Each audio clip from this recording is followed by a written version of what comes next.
When people think about Tuscany, all they think about is Florence. And don't get me wrong, I love Florence. Florence is beautiful. But the truth is, Tuscany is so much more than that. And today, I'm taking you to a hidden gem in Tuscany. It's in the north of the region and it's called Lunigiana. This is the name of the area. And in particular, we are in a very small town called Tavernelle. And this area is known for medieval villages, for the ancient castles, and in general for wine and food that has kind of remained untouched by tourism. You don't see a lot of tourists around here. Basically, I'm gonna spend 3 days here with a local family. We're gonna stay at a 500-year-old villa in the heart of this little town. And we are gonna live with them. We're gonna learn how they cook. We're gonna learn everything about the wine of the region and learn everything about the culture. For this experience, I've been invited by an agency called Not in the Guidebooks, and I'm gonna put the link in the description. And basically what they do is exactly this. They are a travel agency and they do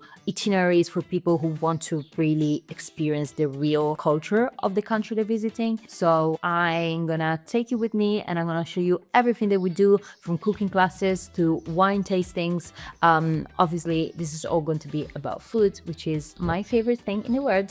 But before we start, please, I'm gonna ask you a small favor. Subscribe to my channel, like this video, and let me know if you're planning to visit Italy in the comments if you want. And as usual, I'm more than happy to give you my recommendations if it's somewhere that I went to. Now it's time to start, so I hope that you enjoy the vlog.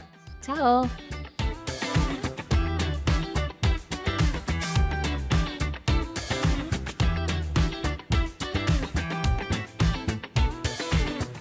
Hey, ciao! I'm trying and I'm really concentrated. Okay, so what are you making?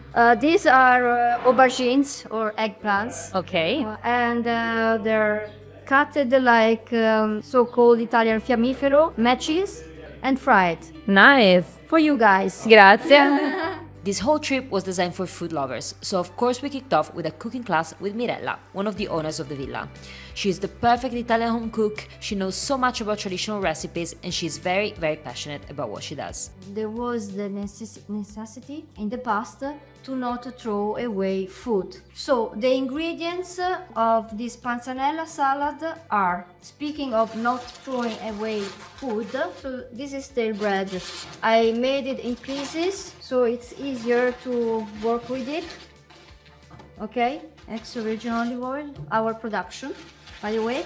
So, stale bread, onion. This is, do you know cipolla di Tropea? Yes. Very, very top quality onion that comes from south of Italy, from Calabria region. Then tomatoes, cucumbers, basil, olive oil, salt and vinegar. So the olive oil, please, good extra virgin olive oil, because when you go to dress, to drizzle it, it's important to have nice quality, okay, because the risk is to ruin everything. So we start with the onion. It's huge, eh? And now what I want is very thin slices. Takes a while, but believe me, the result is really nice. So I use simple tools because also in the past cooking lessons, I wanted to show people that you can cook with simple tools. So I put the onion inside here. Then the next step is to soak the bread into the water, one piece after another, okay? So as soon as I feel that the bread is soaked, I squeeze it. This is very, very important. I don't want watery result. Then when it's like this, I tear apart. Yes, so I want crumbles like this. How long do you put it in? Just a little bit? Yes. Bravi! Here is a bit of Italian lessons as well. Okay, so next step, I want to cut my tomatoes like this. Is it a heirloom tomato? Huh? What's hello? The type of tomato. I don't know the type, but it's a salad tomato for salad. Yeah, That's not in England. Our salad tomatoes are very different. They're rubbish. Our salad tomato. it's like a beef. That's like a beef tomato. I chose the best for you guys. This looks great. Okay, if there is some juice, no problem, because I also want the juice. Okay? Okay. So I put it in here. I do with the second, or someone want to help me? There's a massive tomato. Massive, eh? Shoot. Big ones. Then it's better to take out the, how do you call this? Stalk, the roots. Oh, the roots. Huh? Yeah, roots, salted. Yeah. So that. Stalk. Yes. Okay, then. So I'm going to peel the cucumber. Then, well, we can cut it in half.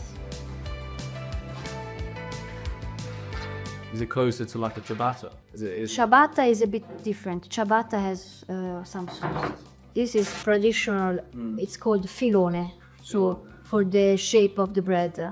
And it's got no salt at all, right? That's what makes it unique. Yeah. It's got no salt at all. Tuscan bread is without salt, and it has to do with history because salt was too expensive. Your husband was saying that there was salt used to be very expensive, and that's how they used to like pay. Like it was like that's where salary comes from, right? That's Exactly. something Salary comes from salt. You know, the word salary comes from salt. Yeah, you have the same word, salary. In Italian, it's salario. And that's basil, right? That's Basilico. basilico. Can you smell it? Was it better to hand tear it? Yes, exactly. Rather than using the knife, because the knife makes it. Yes, exactly. Makes it dark. Yes. It's not nice. Mix again.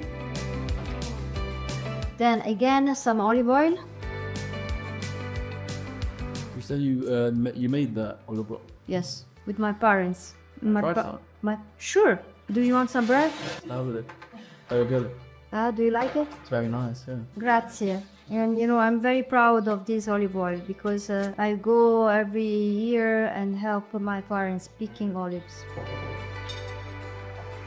Are you ready? Ale. Ali. Okay, now it's good. If you leave it in the fridge, later is even better. In the summer we have like from 30 to 40 degrees. It's very hot. You're not so hungry, you know. You just want something fresh. That's it. Can I help you? Yeah. Am I doing it wrong? No. I know that everybody's starving, so Voila. bravo.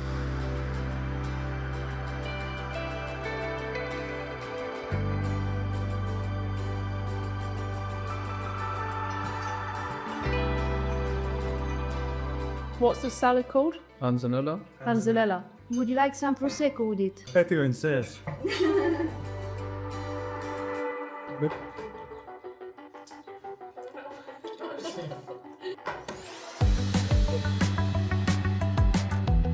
Then I divide the red from the white. Yoo-hoo! Ecco. So I want all of it.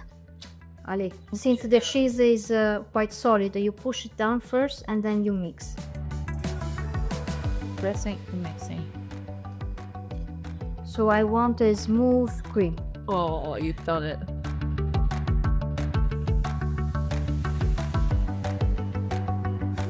There is the possibility to make your single portion.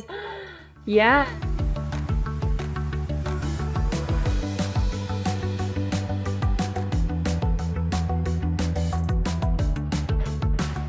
And this area, Lunigiana region, is famous for mushrooms, for porcini mushroom. Okay, now we are going to chop it quite roughly.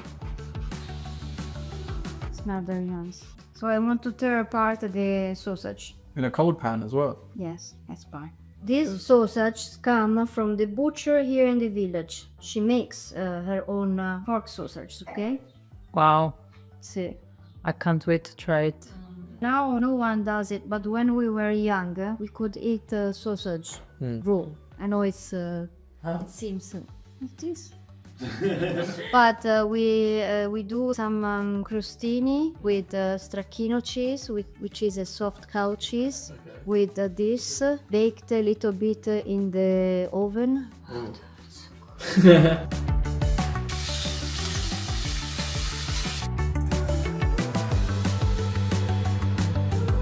I wanted the liquid to get absorbed and then add the passata. One egg inside, then I start to whisk the egg inside the, how would you say, what's the volcano? Crater, inside the crater, yeah. So like this, okay? And you can see slowly I can incorporate the flour, okay? And at a certain point, the fork doesn't work anymore, okay? So you need to use your hands, okay? Now I use my hands.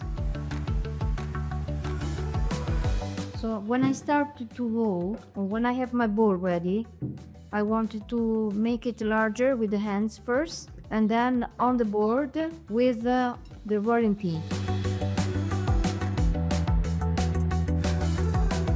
Must be quick. So it's important to stir the pasta, okay? You put olive oil in the pasta and the water or not? No! No, people, so the pasta doesn't stick together. Exactly. No! Olive oil in the pasta water. Yeah, so the pasta A doesn't little go- bit. Ah, For the fresh pasta, not for the dry pasta. I've never done Yes, it. you could add some sprinkles. Yeah. Not the whole bottle. Yeah, no. But I feel like this is very controversial. And then keep some pasta water as well. Exactly. Always. How can you tell when it's done without tasting it? Floats, yes. The best is to taste. I also see from the color. Do you mind if I taste? Al dente. I wouldn't trust you with.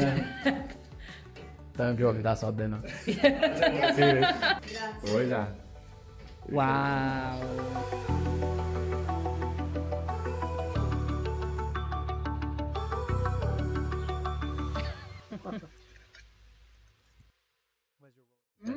So nice. Yeah, really, really nice. Might just be the hours of labour talking, but this might be the best pasta I've ever had. Thank you.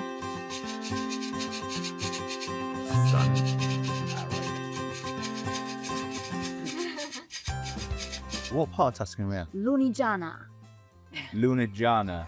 Bit like Parmigiano Reggia. Is that right? No. Tiramisu. Talk to us. What a gorgeous Murillo. What's your name again? Mirella. Come on. Get one down, yeah.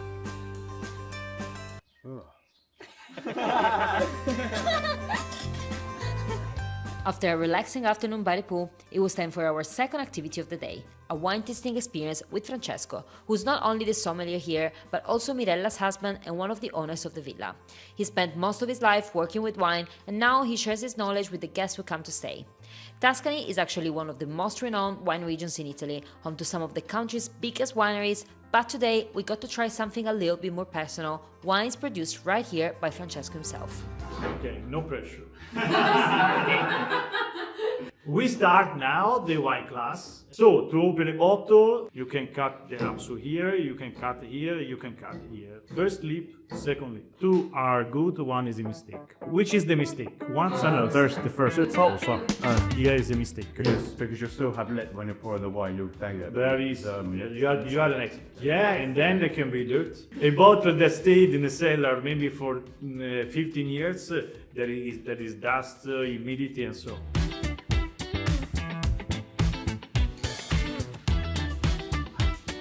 The cork. The cork has to smell of wine. Wine. So how many bottles of wine do you make per year? 5,000, 6,000 events. I'm a very little. I'm a garagist. And do you sell them to Italy, as also in Canada, a tiny bit in Norway. Now we start with the service of the wine. We will go through the tasting. The tasting, the three moments: eyes, a nose, and mouth.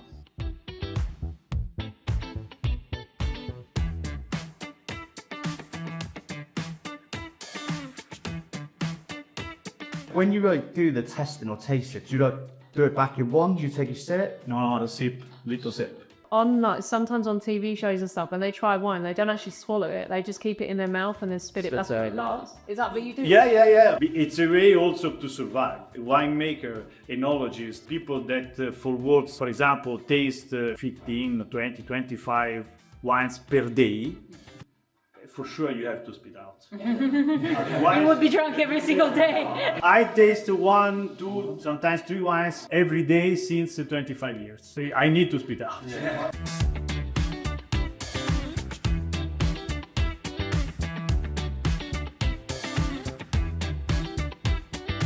Second wine is a Chianti Classico 2018. I prefer to serve wines with some years because the wines are more settled, you know, more approachable, more fine, more elegant. Chianti Classico is the Black Rooster. Every single bottle, otherwise it cannot be Chianti Classico. Can be Chianti, but not Chianti Classico. And then I explain what it means Chianti Classico, the rules of Chianti Classico. Chianti Classico.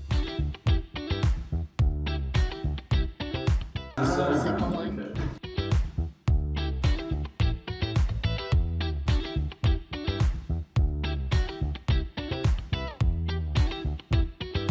Okay, if you have a good wine, a good great wine, if you put inside a piece of ice, no, please don't do it, because you are losing the quality, you are losing the pleasure of something that is precious. Don't do it, please. Take it something else, or maybe a bad wine. Wine has to express itself completely, like a coffee, like a tea. No mix, because when you blend, you are losing the original quality. If you want to do with bad wines, believe me, with bad wines it's okay. I don't tell you what it is, you tell me. Is it? I'm not gonna say. With something that is fried in it, but No. No. I don't think so. I have an idea. She hasn't told me, so What do you think it is? I think it's no, but I don't want to tell you. Maybe it's not what I thought. Yeah. Te lo sai, you Sì. know. Deep fried sausage. Is it? It's very nice. Do you like it? I love it.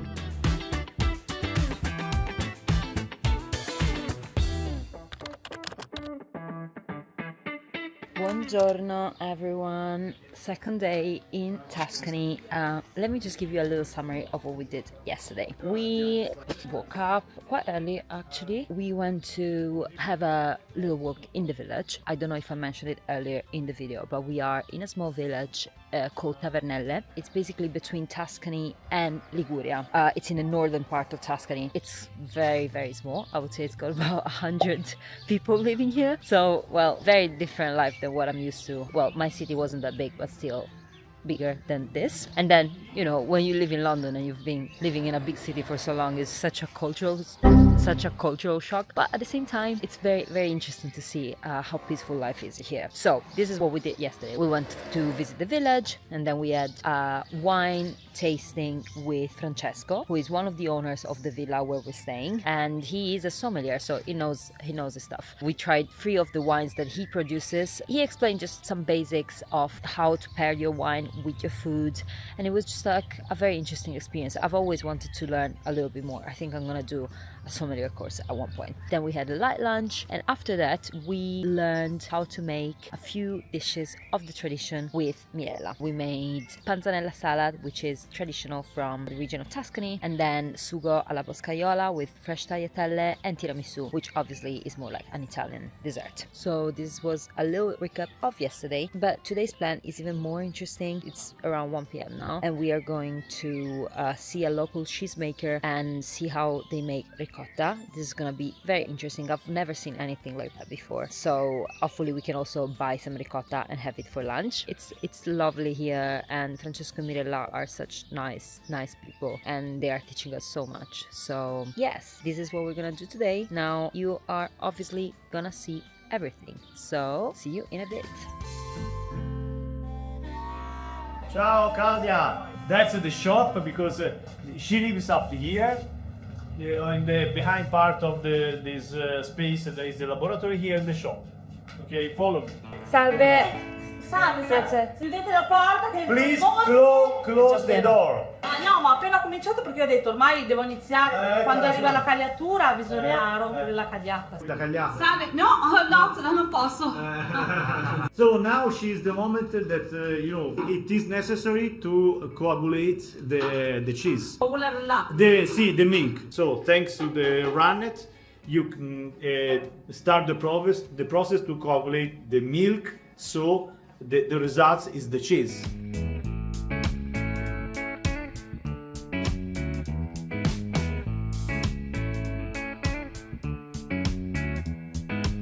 It's not pasteurized. Sometimes a big cheese factory they make for security reason, you know what I mean? But if everything is clean properly and you do the work the right way, you don't need to pasteurize, you know what I mean? Because she knows all the process from when they squeeze the breast of the sheep and arriving here, all the path, she knows everything. We have everything very safe. And the taste is different, is better. And then after the coagulation, she start to move and make the shape. Okay, they put in the basket and then they take the shape of the basket. Il formaggio si sta depositando sul fondo, adesso lo raccolgo e lo metto nei cascini. Okay, she said that the coagulation is coming out. Okay, all the cheese is going on in the bottom part of the pot, and now with the hands she's taking outside and put inside the basket. So now the coagulation is made. So it's the moment to take out the cheese. It's just cheese there, but there is the milk together. So she need to separate and collect with the hands and put inside the basket.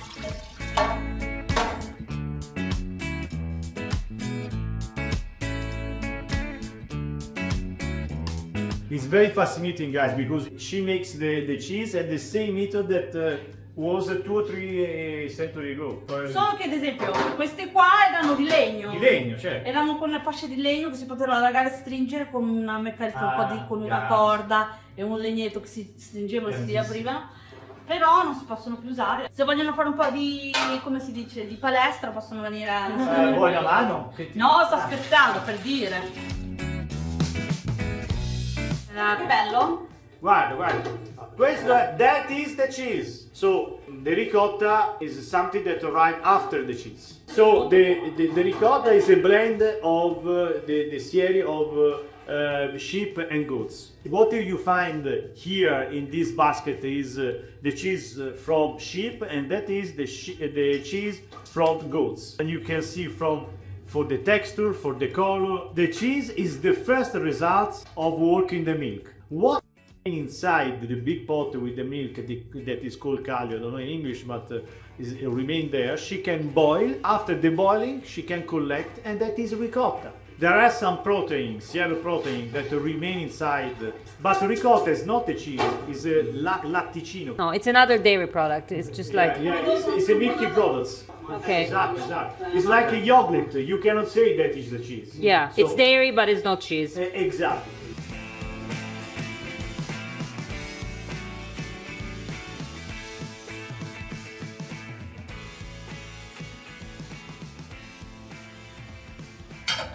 Qui la leviamo.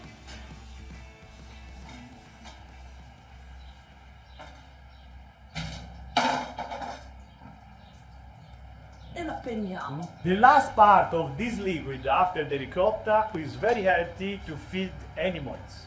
And she said that what is famous in Parma is the Parmigiano, the cheese, and the ham. And the quality of them arrived thanks also because they feed the animal with very good products.